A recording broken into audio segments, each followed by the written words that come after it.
The 27th of March, 1945. The Third Army was racing across Germany faster than any force in military history. George S. Patton stood in his command post in Frankfurt, watching red pins on his map move eastward with a speed that seemed impossible given the logistics involved. His divisions had crossed the Rhine River, smashed through German defensive positions, and were now advancing up to 35 miles per day. German resistance was collapsing in the face of American armoured spearheads that bypassed strongpoints and drove deep into the interior. Patton had never been more confident in his forces or in his strategy. The war was almost over, but the manner of its ending would determine the peace that followed. Patton understood that reality, even if his superiors in Kiev seemed to miss it. The Soviet Union was advancing from the east with objectives that had nothing to do with cooperation and everything to do with conquest. Every mile the Soviets gained represented territory that would fall under their control. Patton believed the war was entering its most critical phase. The intelligence officer who walked into American lines the next morning looked like any other displaced person in the chaos of Germany's collapse. Refugees, deserters, and civilians fleeing combat filled the roads in such numbers that American forces had established screening procedures to sort legitimate refugees from infiltrators and war criminals attempting to blend into the human tide. Pyotr Volkov presented himself to American sentries near Hanau, claiming to be a Soviet military intelligence officer who wished to defect. The sentries initially dismissed him as another refugee with an elaborate story, but Volkov spoke fluent English and possessed documents that appeared genuine. He was moved up the intelligence chain, first to battalion, then to division, and finally to Third Army headquarters, where officers with knowledge of Soviet intelligence procedures could evaluate his claims. Within 12 hours of surrendering to American forces, Volkov was sitting across from Patton's G2 intelligence chief, explaining why he had chosen to defect and what information he was bringing with him. What he told them made several officers initially skeptical that he was anything other than a plant. Volkov claimed to have been working in the operations planning section of the First Belarusian Front, one of the massive Soviet army groups advancing through Poland and eastern Germany toward Berlin. He had access to strategic directives from Stavka, the Soviet High Command, and he had brought documents with him that outlined Soviet intentions for the final phase of the war. According to Volkov, Stalin had issued explicit orders that Berlin must be captured by Soviet forces before Western allies could arrive. The directive was unambiguous. Soviet commanders were ordered to advance at maximum speed, regardless of casualties, to race Western forces to the capital, and to establish Soviet occupation of Berlin as an accomplished fact that could not be reversed by diplomatic negotiations. The documents Volkov provided contained detailed operational plans showing how Soviet forces would assault Berlin from multiple directions, the timeline for the offensive, and the force allocations that demonstrated this was the Red Army's primary objective. Soviet commanders were told explicitly that political control of Berlin was more important than any other military consideration in the final weeks of the war. The intelligence assessment team spent 6 hours interrogating Volkov and examining his documents. They checked the papers against known Soviet document formats, analyzed the language for authenticity, and probed his knowledge of Soviet military organization to determine if he was genuinely what he claimed to be. Every test supported Volkov's story. The documents appeared genuine, using correct security classifications and containing details about Soviet units that matched other intelligence. Volkov's knowledge of Soviet command structure was too detailed and current to have been fabricated. Most importantly, the operational plans he described aligned with observed Soviet movements that had seemed puzzling until this intelligence provided context. Soviet forces that should have been consolidating positions were instead being pushed forward with unusual urgency. Supply lines were being extended dangerously to support rapid advances. Soviet commanders were taking casualties that seemed excessive for the limited military value of objectives they were capturing. All of this made sense if the primary goal was speed rather than military efficiency. If Stalin had ordered a race to Berlin that prioritized arrival over everything else. The intelligence chief brought the assessment to Patton at 0600 on March 29.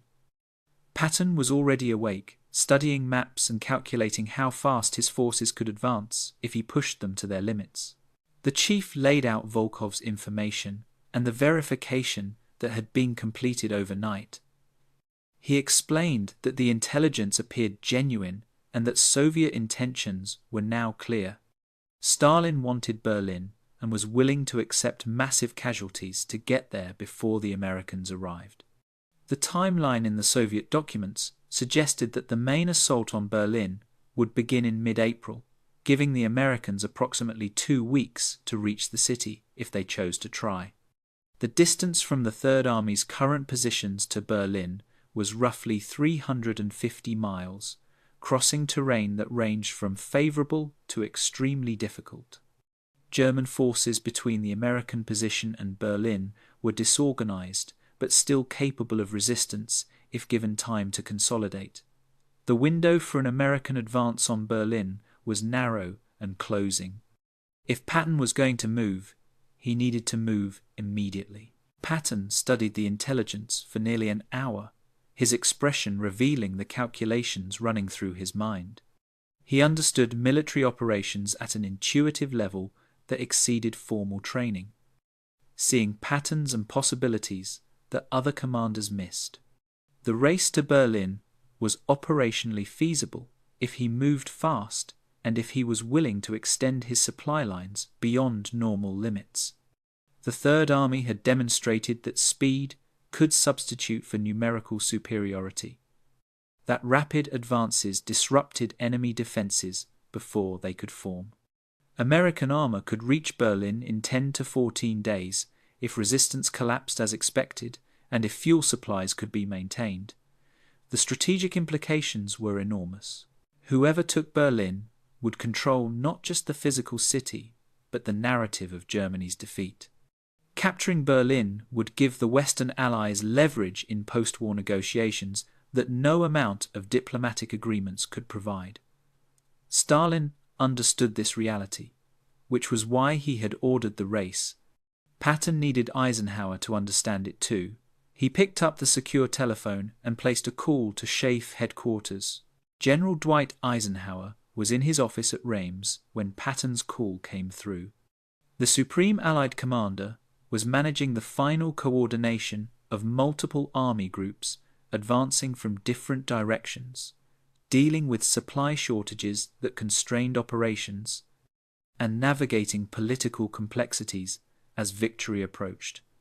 Eisenhower had tremendous respect for Patton's battlefield abilities, but considerably less patience for Patton's political judgment and tendency to advocate for operations that ignored broader strategic considerations. When Patton began describing the intelligence from Volkov and arguing that the Third Army needed to advance immediately toward Berlin, Eisenhower's response was cautious. He asked about the source's reliability, the verification procedures, and whether this intelligence changed anything about the situation. Patton insisted that it changed everything, that Stalin's explicit intention to capture Berlin before the Western Allies meant that diplomatic agreements about occupation zones were meaningless, and that American forces needed to reach the capital first or accept permanent Soviet control. Eisenhower listened, asked questions, and then delivered an answer that Patton did not want to hear. The decision about Berlin had already been made at levels above Eisenhower. At the Yalta Conference 2 months earlier, Roosevelt, Churchill, and Stalin had agreed on occupation zones for Germany. Berlin fell within the Soviet zone, deep inside territory that would be controlled by the Red Army. The agreement specified that Western forces would have access to Berlin and would share occupation duties, but the city's location meant that Soviet forces would inevitably arrive first. Eisenhower explained to Patton that military operations needed to serve political objectives, and the political objective was maintaining the alliance with the Soviet Union through the war's conclusion. Racing the Soviets to Berlin would create conflict with an ally, consume resources that could be used to accelerate Germany's complete defeat, and ultimately result in capturing a city that would need to be partially handed over to Soviet control anyway, per the Yalta agreements. The military value of Berlin was negligible. The German government was defunct, Hitler's regime was collapsing, and capturing the capital changed nothing about Germany's ability to continue fighting. From a purely military standpoint, Berlin was a prestige objective that offered no strategic advantage. Patton argued against this assessment with every point he could marshal. He insisted that political agreements with Stalin were worthless, that the Soviet leader would honor them only when convenient and would ignore them whenever opportunity presented itself. He pointed out that Soviet forces were already demonstrating aggressive behavior in occupied territories, imposing communist governments and showing no indication they intended to withdraw or share control. He argued that Berlin's symbolic importance exceeded its military value, that whoever controlled the German capital would control the narrative of victory and would have psychological and political advantages in post-war negotiations. He reminded Eisenhower that speed was Patton's specialty, that the Third Army could reach Berlin faster than anyone thought possible if given permission to try, but Eisenhower remained unmoved. The decision had been made by Roosevelt and Churchill in consultation with their political advisors. Military commanders would implement political decisions, not override them based on field intelligence about Soviet intentions that everyone already understood. Stalin wanted Berlin. That was not news. The question was whether competing with the Soviets for objectives inside their designated occupation zone served American interests, and the answer from Washington was no. The conversation lasted 40 minutes, with Patton becoming increasingly agitated and Eisenhower remaining firm. The Supreme Commander finally ended the discussion by making the directive explicit. The Third Army would not advance on Berlin. Forces would continue operations to defeat remaining German units, would advance to positions that consolidated American control of the designated occupation zones, and would coordinate with Soviet forces to prevent friendly fire incidents as the two armies converged. Any operations that risked confrontation with Soviet forces required explicit approval from Shaif, which would not be granted for a race to Berlin. Eisenhower understood Patton's frustration, but did not share his assessment that Berlin's capture would fundamentally change post-war political arrangements. The occupation zones had been agreed at the highest levels of government. Berlin would be shared between the four powers, regardless of who captured it. Chasing prestige objectives while Germans were still fighting elsewhere was not acceptable. The orders were clear and not subject to further debate. Patton should focus on his assigned mission. Patton hung up the telephone and sat in silence for a long moment. His staff officers waited, understanding that their commander had just been told something he fundamentally disagreed with.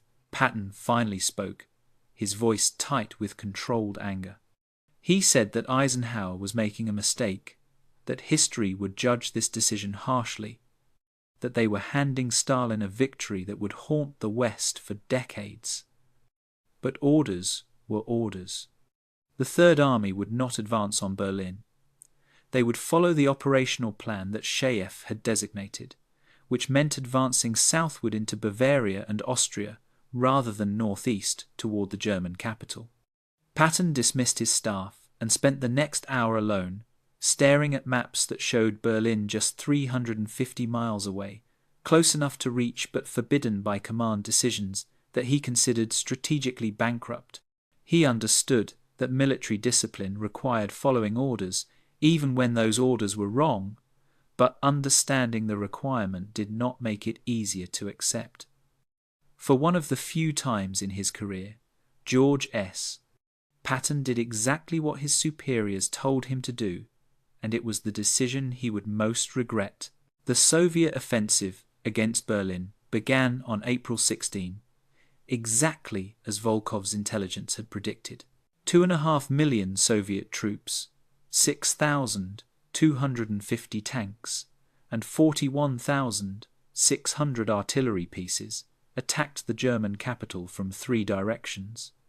The first Belarusian front under Marshal Georgy Zhukov attacked from the east, while the first Ukrainian front under Marshal Ivan Konev approached from the south. The assault was the largest concentration of military power in European history, and it was directed at a city that was defended by a mixture of depleted Wehrmacht units, Hitler Youth, and Volkssturm militia. The German defenders fought with desperate courage, knowing that defeat meant Soviet occupation and everything that implied. Every street became a battlefield, every building a fortress. The Soviets advanced block by block, accepting casualties that shocked, even hardened commanders. Soviet losses in the Battle of Berlin would exceed 80,000 killed and 275,000 wounded, numbers that were staggering for an enemy that was clearly defeated. But Stalin had ordered Berlin captured before the Western Allies arrived, and Soviet commanders understood that failure was not acceptable regardless of the cost. The Third Army spent those same weeks advancing into Bavaria and Czechoslovakia, encountering German resistance that ranged from fanatical to non-existent, depending on which units they faced. Patton's forces liberated concentration camps, captured SS officers attempting to flee, and secured territory that fell within the American occupation zone. The operations were militarily successful and achieved their objectives, but Patton could not stop thinking about Berlin. Intelligence reports reached his headquarters daily about the savage fighting in the German capital. He saw Soviet casualty estimates and understood that the Red Army was paying an enormous price for a city that American forces could have reached weeks earlier with minimal resistance. The Germans were defending Berlin desperately against Soviet forces, while showing much less resistance against Western advances. If the Third Army had been racing toward Berlin, German commanders would have likely allowed American forces to enter with minimal fighting, preferring Western occupation to Soviet conquest. Patton mentioned this repeatedly to anyone who would listen, arguing that the military opportunity had been squandered by political decisions that ignored reality. On April 30, Adolf Hitler committed suicide in his bunker beneath the Reich Chancellery as Soviet forces closed in from all directions. The symbolic center of Nazi power was under Soviet control. German forces in Berlin surrendered on May 2, and the red banner with hammer and sickle was raised over the Reichstag building in photographs that would define the Soviet narrative of victory. Stalin had achieved exactly what he intended. Berlin belonged to the Soviet Union as an accomplished fact that no diplomatic agreement could reverse. When Western forces finally entered their designated sectors of Berlin in July, they found a city utterly destroyed and firmly under Soviet administrative control. The agreements made at Yalta theoretically gave the Western Allies equal status in Berlin's occupation, but the reality was that Soviets had captured the city, established their authority, and controlled access routes. The Western presence in Berlin existed at Soviet sufferance, creating a situation that would lead to the Berlin blockade 3 years later and would define Cold War tensions for decades. Patton met with Eisenhower in early May after Germany's surrender, and the conversation turned to Berlin. Eisenhower defended the decision not to race the Soviets, reiterating that the city fell within the Soviet occupation zone and that capturing it would have served no strategic purpose while risking confrontation with an ally.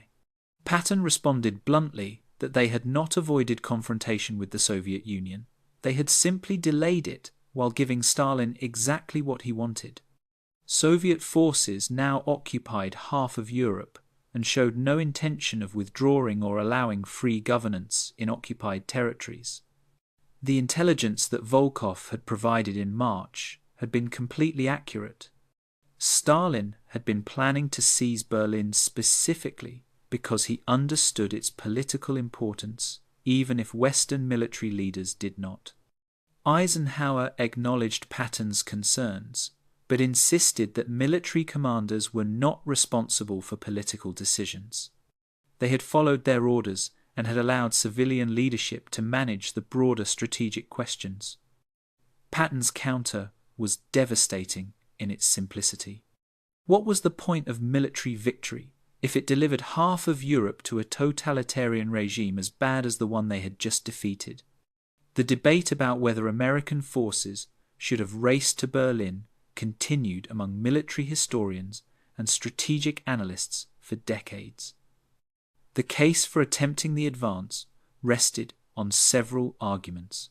First, Berlin's symbolic and political importance was immense, and controlling the capital would have given the Western Allies leverage in occupation negotiations that diplomatic agreements alone could not provide. Second, German forces were collapsing in the West and would likely have offered minimal resistance to American advances, meaning Berlin could have been captured with far fewer casualties than the Soviets suffered. Third, Stalin's explicit intention to seize Berlin before Western forces arrived meant that the Yalta agreements were already being violated in spirit, if not in letter. Fourth, Soviet control of Berlin established a pattern of fait accompli that characterized Soviet behavior throughout Eastern Europe, with Stalin seizing territory and daring the West to reverse accomplished facts. Fifth, the military capability existed to reach Berlin. The Third Army had demonstrated unprecedented mobility, and the distance was not prohibitive. The opportunity was real, but it was forbidden by political decisions that Patton believed were strategically incompetent.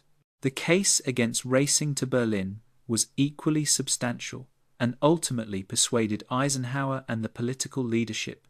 First, the Yalta agreements placed Berlin within the Soviet occupation zone, and violating those agreements would have undermined the entire framework of post-war cooperation. Second, Berlin's military value was negligible.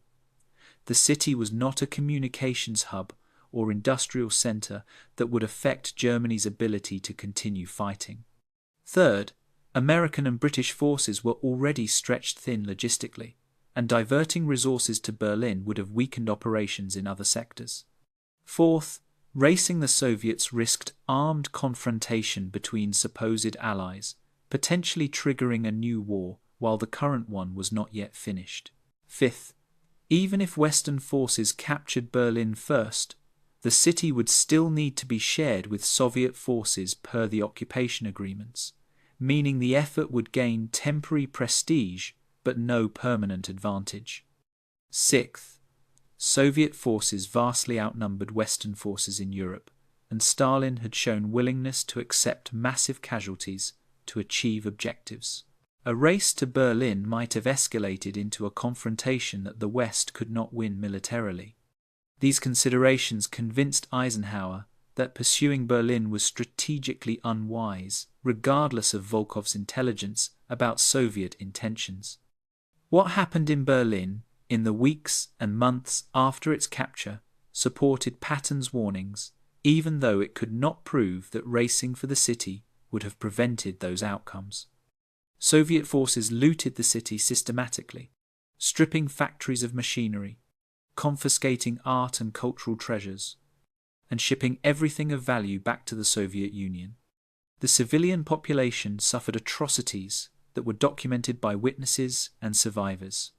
Soviet soldiers raped German women on a scale that was staggering, with estimates ranging from 100,000 to 2 million victims in Berlin and occupied territories.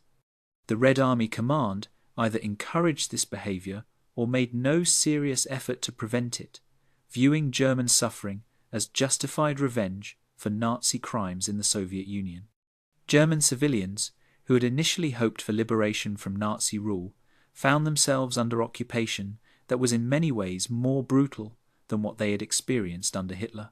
The Western Allies had limited ability to intervene because the Yalta Agreements gave Soviets control of Eastern Germany, and Berlin fell deep within that zone. Patton noted these developments with bitter vindication, arguing that everything he had predicted was coming true. The political division of Germany solidified along lines that reflected military positions at the war's end. Soviet forces occupied the Eastern Zone, Western forces held the Western zones, and Berlin was divided into sectors that theoretically gave each occupying power equal status, but in reality reflected Soviet dominance due to their complete control of access routes. The city became a symbol of Cold War division, with the Berlin airlift in 1948 demonstrating Western resolve, but also highlighting the vulnerability created by being surrounded by Soviet-controlled territory. The construction of the Berlin Wall in 1961 physically manifested the division that had been established by military positions in 1945. For Patton and others who believed the race to Berlin should have been attempted, these developments represented the consequences of the decision not to compete with Soviet forces for control of the German capital. The Cold War's geography was determined in those final weeks of World War II, and different military decisions might have produced different political outcomes. Pyotr Volkov, the Soviet intelligence officer who had defected and provided the warning about Stalin's Berlin strategy, was eventually resettled in the United States under a new identity. American intelligence officials debriefed him extensively about Soviet military organization, doctrine, and intentions. His information proved accurate in virtually every detail, establishing his credibility and value as a source. He watched the division of Berlin and Germany unfold exactly as his documents had predicted, validation that arrived too late to affect the decisions that determined outcomes. Volkov lived quietly in America for the rest of his life, one of many defectors whose information contributed to Western understanding of Soviet capabilities, but whose warnings about Soviet intentions were not acted upon when action might have mattered. He reportedly told interrogators that Stalin had been surprised and pleased when Western forces did not race to Berlin, that the Soviet leader had expected competition and had prepared to fight both Germans and possibly Western forces to secure the capital. When no competition materialized, Stalin understood that the Western Allies would defer to diplomatic agreements even when those agreements contradicted strategic interests. The intelligence failure was not in collection or analysis, but in action. American intelligence received accurate information about Soviet intentions from a credible source in a timely manner. The analysis correctly identified the implications and the narrow window for response. The information reached decision-makers who had the authority to act on it. But political considerations and strategic assessments that minimized Berlin's importance prevented the intelligence from affecting operational decisions. This pattern would repeat throughout the Cold War, with intelligence about Soviet actions often being accurate but being discounted or ignored by policymakers who had already decided on courses of action.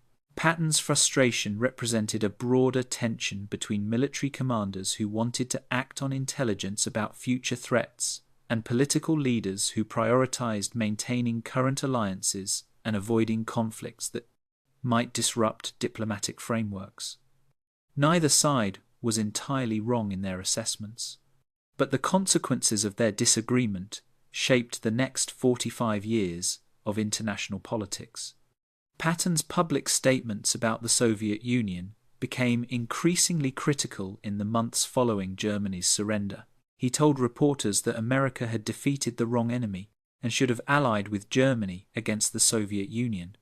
He described Soviet forces as barbarians whose occupation of Eastern Europe represented a tragedy that Western powers should not accept.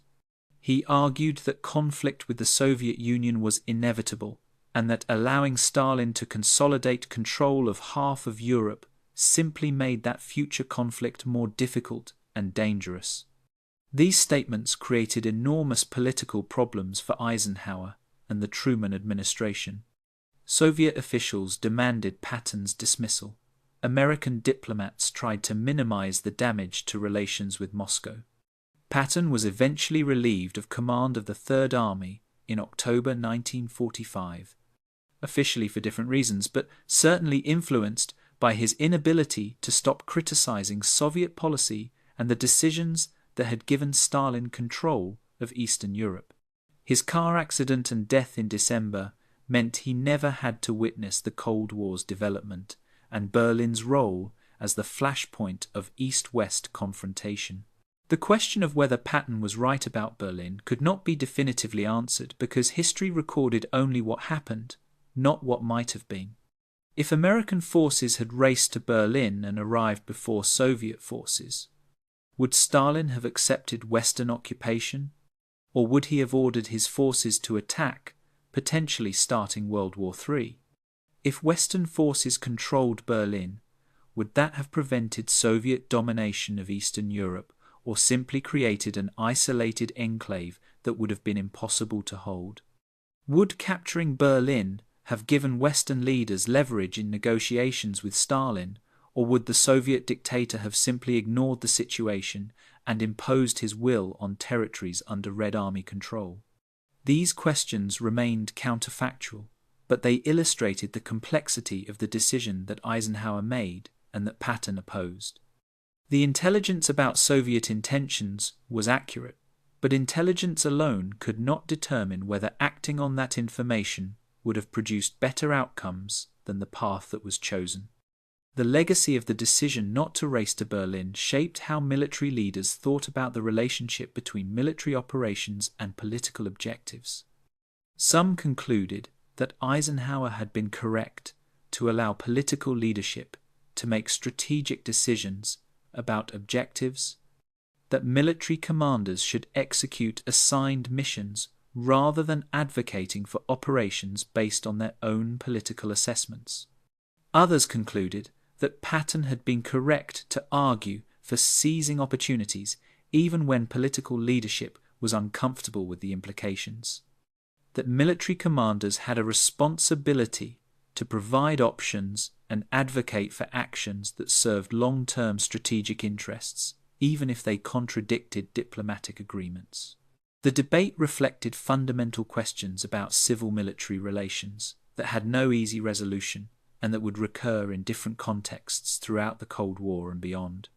The Berlin question became a case study in military education, used to explore the relationship between tactical opportunity, strategic objectives, and political constraints.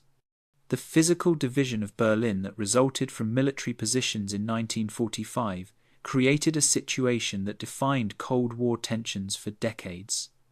The Berlin blockade in 1948-49 tested Western resolve when Stalin attempted to force Western powers out of the city by cutting land access. The Berlin airlift demonstrated that Western leaders would accept enormous costs to maintain their presence in the city, even though that presence existed at Soviet sufferance due to geography. The construction of the Berlin Wall in 1961 literally concretized the division that had been established by the war's end. President Kennedy's 1963 declaration that he was a Berliner demonstrated the city's symbolic importance in the ideological confrontation between democracy and communism. All of these developments traced back to decisions made in the final weeks of World War II about whether to compete with Soviet forces for control of the German capital. The question of whether different decisions would have prevented or minimized these crises could not be answered, but the connection between military positions in 1945 and political situations for decades afterward was undeniable. Eisenhower never publicly admitted that the decision not to race to Berlin might have been wrong, but his memoirs and later statements suggested he understood the criticism. He acknowledged that Soviet behavior in occupied territories exceeded what Western leaders had expected, and that Stalin showed no intention of honoring the spirit of wartime cooperation once Germany was defeated.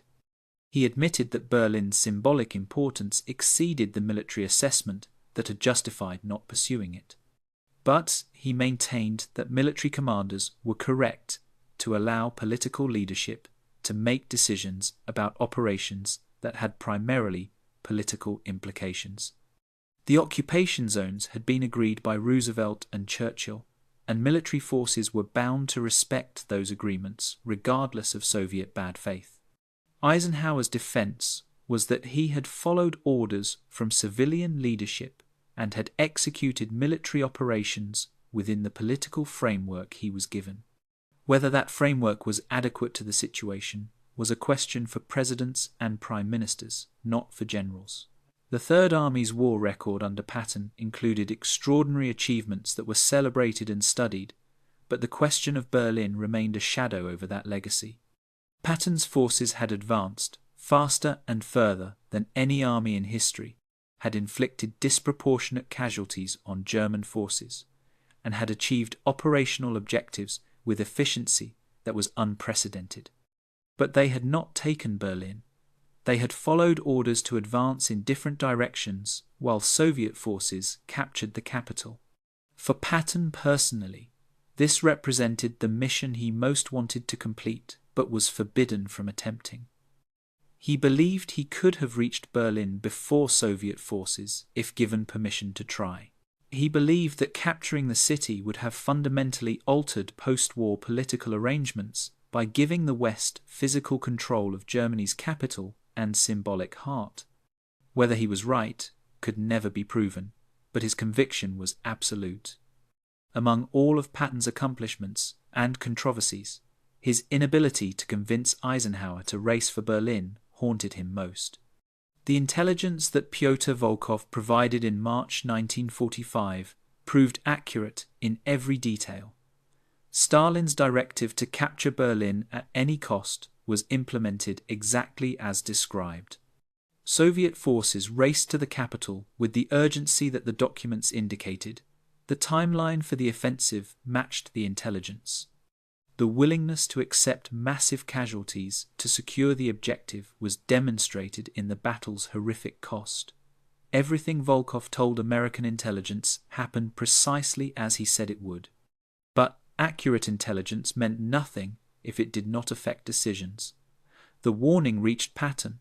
Patton understood its implications, and Patton tried to act on it. But he was prevented from doing so by higher command decisions that prioritized political considerations over the opportunity intelligence had revealed. This was the intelligence failure that Patton never stopped criticizing, not a failure to know what was coming, but a failure to act on knowledge when action was still possible and might have changed outcomes. The Cold War that emerged from World War II's conclusion vindicated many of Patton's warnings about Soviet intentions, while also demonstrating the complexity of the decisions that had prevented him from racing to Berlin. Stalin did exactly what Patton predicted, dominating Eastern Europe and showing no intention of withdrawing or allowing free governance. The Soviet Union did become America's primary adversary, requiring decades of military expenditure and confrontation. Berlin did become a flashpoint where the two superpowers nearly went to war multiple times. But the Cold War remained cold rather than hot. Nuclear weapons were never used, and the Soviet Union eventually collapsed without World War III. Whether racing to Berlin in 1945 would have prevented this 40-year confrontation, or simply triggered it earlier with even worse consequences, remained unknowable. The decision not to race represented a choice between known diplomatic commitments and uncertain military opportunities, between maintaining the wartime alliance a bit longer and competing with the Soviets for prestige objectives whose long-term value was unclear. George S. Patton died in December 1945, believing that the decision not to race to Berlin was the greatest strategic mistake of the war's conclusion. He never lived to see the Berlin airlift, the Berlin Wall, or the Cold War's eventual resolution. He never witnessed whether his predictions about Soviet behavior proved accurate or whether his proposed solutions would have worked. His legacy included both his brilliant tactical accomplishments and his controversial strategic positions that often put him at odds with political leadership. The Berlin question represented both aspects of that legacy: his ability to see strategic implications that others missed, and his inability or unwillingness to accept political constraints on military operations. Whether he was right about Berlin remained debated, but his conviction that Western forces should have competed for the German capital rather than deferring to diplomatic agreements that Stalin was already planning to violate influenced how subsequent military leaders thought about the relationship between tactical opportunities and strategic objectives. The story of Stalin's strategy alert and Patton's response illustrated how intelligence, command decisions, and political constraints interacted in the war's final weeks. Accurate information reached decision-makers who had the capability to act on it, but political considerations prevented action. The consequences of that decision shaped the Cold War's geography and the ideological confrontation that dominated international politics for decades. Whether different decisions would have produced better outcomes remained counterfactual, but the question haunted those who participated in making those decisions and studied them afterward. Patton believed until his death that the opportunity to take Berlin had been real, and that failing to seize it represented strategic bankruptcy driven by diplomatic naivete about Soviet intentions. His critics believed that political agreements needed to be honored, and that racing the Soviets to Berlin would have created more problems than it solved. The debate continued long after all the participants were dead. Evidence that the decisions made in those final weeks of World War II carried consequences that extended far beyond the immediate military situation and shaped how nations related to each other for generations.